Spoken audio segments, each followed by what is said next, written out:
It's not radical to protect the land. I mean, it is dangerous to crawl into a tar sands pipeline. It is dangerous to chain yourself to a piece of heavy equipment. Those machines could kill us easily.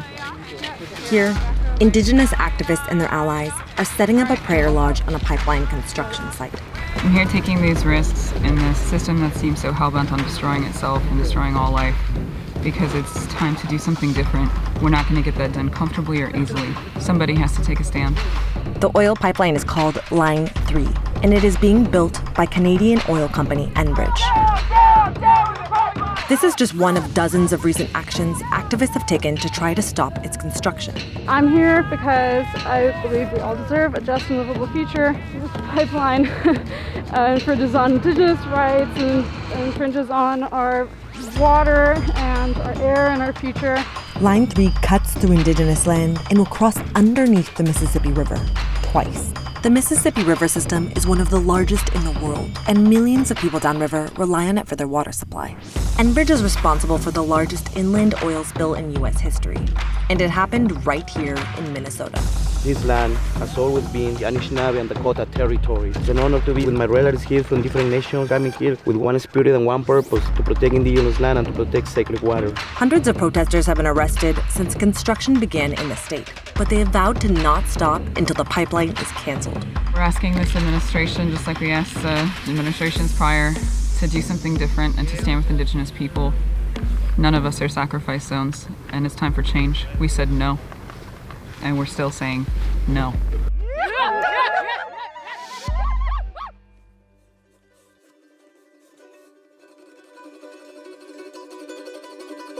The entire planned route for Line 3 spans over 1,000 miles from Alberta, Canada, to the shore of Lake Superior in Wisconsin. The 337-mile section in Minnesota avoids tribal reservations, but it passes through treaty land, where Anishinaabe people were guaranteed the right to fish, hunt, and harvest traditional foods like wild rice. Most of the pipeline is completed, but Enbridge just began construction in Minnesota in December 2020, after years of legal battles and resistance from activists. Hey, good morning, water protectors!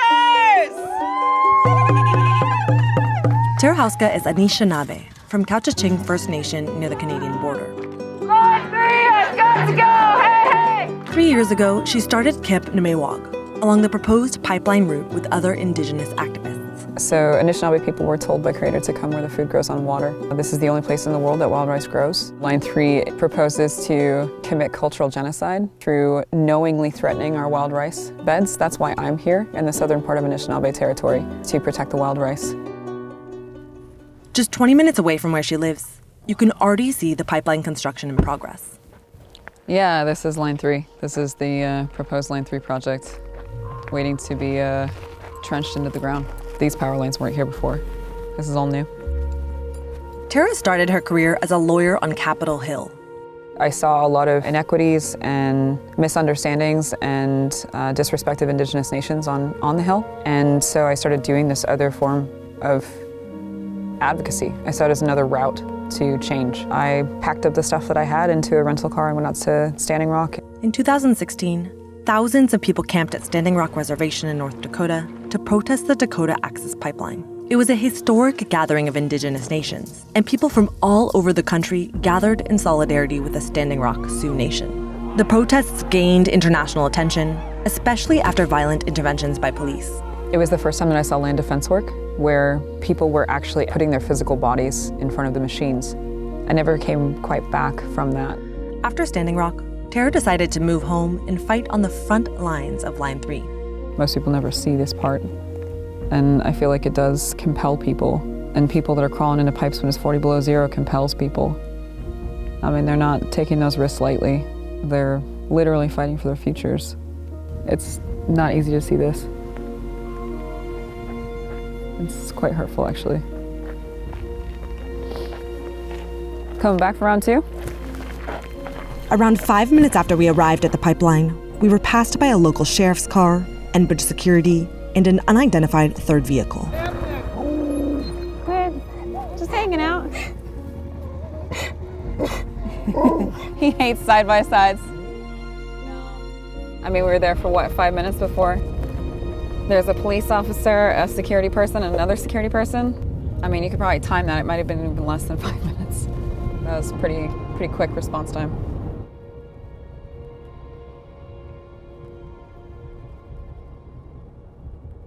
In June 2021, there was an escalation of protests against Line 3. Today is the biggest one yet. Stop! Stop! Stop! Currently sitting inside of an Enbridge Line 3 active pump station. People have come together and used their agency and used their power and used their protection to stand up for something more than themselves. All of these people are here for the water. It's incredible.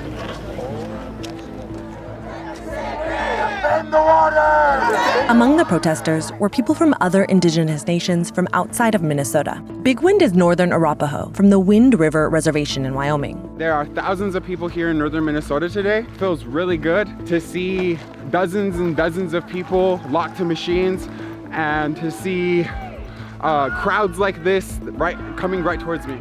Big Wind joined Tara at Camp Namewag 3 years ago after meeting Anishinaabe activists at Standing Rock. You know, when we're talking about this camp, it is primarily young people, 30 and under. A lot of them are college students. Because I'm able-bodied, because I am a young person, I put myself in those situations for people who can't be there. This pipeline goes through the Mississippi River twice. Everyone should be worried about this. So this morning, all these young folks scaled the fences. There's blockades out in the front. Yeah. It's this is wild. Some protesters stayed locked to machinery into the night. I'm the mother of 3 children. I trooped out here from Boston. I'm a Mi'kmaq woman. All the kids out here deserve the future that we as parents promised our kids. And if this is how I have to fulfill that promise, then this is how I'm going to fulfill that promise. To every single one of you who's locked down right now and who gave everything to give your agency and give your beauty and give your love to the earth and to those to come. You did a huge self-sacrifice. This is what it takes for them to hear us. A low-flying Customs and Border Protection helicopter kicked up dust in the middle of the protest. Police say nearly 250 people were arrested.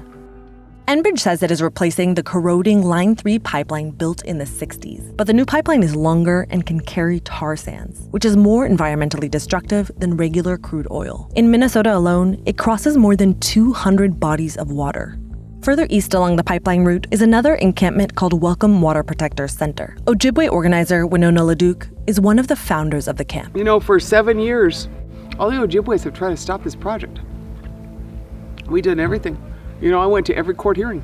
I went to every regulatory hearing. Her organization, Honor the Earth, has helped pursue lawsuits to stop the pipeline. For years, the pipeline was delayed by legal battles and environmental reviews. Winona and another Ojibwe activist, Tanya Abed, are continuing to spread awareness about Line 3 and Indigenous treaty rights. The Declaration of Indigenous Rights needs to be binding by law because we see so many corporations out there and people who want to take down what was given to us freely. Because our future generations deserve to have a playground like we do here. At this event, they invited visitors to row down the Mississippi River and connect firsthand with the land and water they're fighting to protect. You always offer your tobacco, your prayers, when you go in the water, because then you ask permission to be there and then ask her to take care of you, because she does take care of us, right? Yeah, I was arrested in January, just up the road here. So it's really nice to be able to come back and be back at the river and remember what we sacrificed for. Nearly 20 million people in more than 50 cities rely on the Mississippi River for its water supply. This river gave us all our life. I mean, and this is the world's fresh water up here, and so we're going to protect it. Millions of gallons of oil have been spilled by Enbridge pipelines, including by the original Line 3. We're just looking forward to the best of the best to be able to come in and join us and to protect what you see out here. You know, this was our home. This is our home, and we're protecting our home. And to figure out how to do it peacefully, that's another thing. We have to appreciate what we have now, or otherwise, at a stroke of a pen, they can take it away and sign it away, and bam, destruction happens. I remember this one time when I was talking to the sheriff of Aiken County, and he said, well, this is the law, and I'm gonna have to, abide by the law. I said, so am I. I said, you work for Aiken County, I work for Mother Earth. from the beginning. You go to a hearing and there was a gauntlet of police you had to walk through to go testify. You know, I found that like crazy. Like, why is this such a good idea if you need so many police? Local police forces are being funded by Enbridge by way of a public escrow account run by the Independent Minnesota Public Utilities Commission. The commission has reimbursed over $1 million to local sheriff's departments for expenses related to public safety. Public records show that this included riot gear. The commission confirmed with AJ Plus that they're permitted to reimburse equipment if it qualifies as personal protective gear for public safety personnel. And it really, like, confuses what the purpose of a police force is. Is it a private security force for a Canadian multinational? Or is it to serve the people of Minnesota? Tara says that activists staying at Camp Nemaywag are often pulled over by local police for minor infractions. The Hubbard County Sheriff Department did not respond to a request for comment on the claims. Blood on their license plates, things hanging behind the rear view, things on the dashboard, plates from other places. I mean, they're obviously engaging in targeted harassment of people engaged in defending this territory and this land. It's pretty clear state repression, and it's meant to scare us.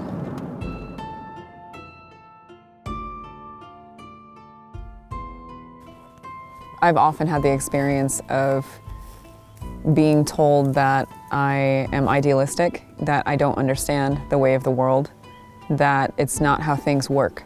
And then because I just want to see. You know, I understand that I cannot live without water. I cannot live without clean soil. I cannot live without clean air. I can't. No one can. Because I'm like in a situation personally where I'm like directly opposing these projects, it means you have to be in proximity to them, right? And like, this is what I'm used to. I grew up in places like my whole life, you know, and it's quiet. So far, none of the court cases against Enbridge have succeeded in canceling the construction of Line 3. And now, the company says they will be finished with the pipeline by the end of the year. Still, activists promise to keep putting pressure on Enbridge. I think it's incredibly difficult not to find hope when you see human beings engaging in something that's self-sacrifice for someone who's not even alive yet.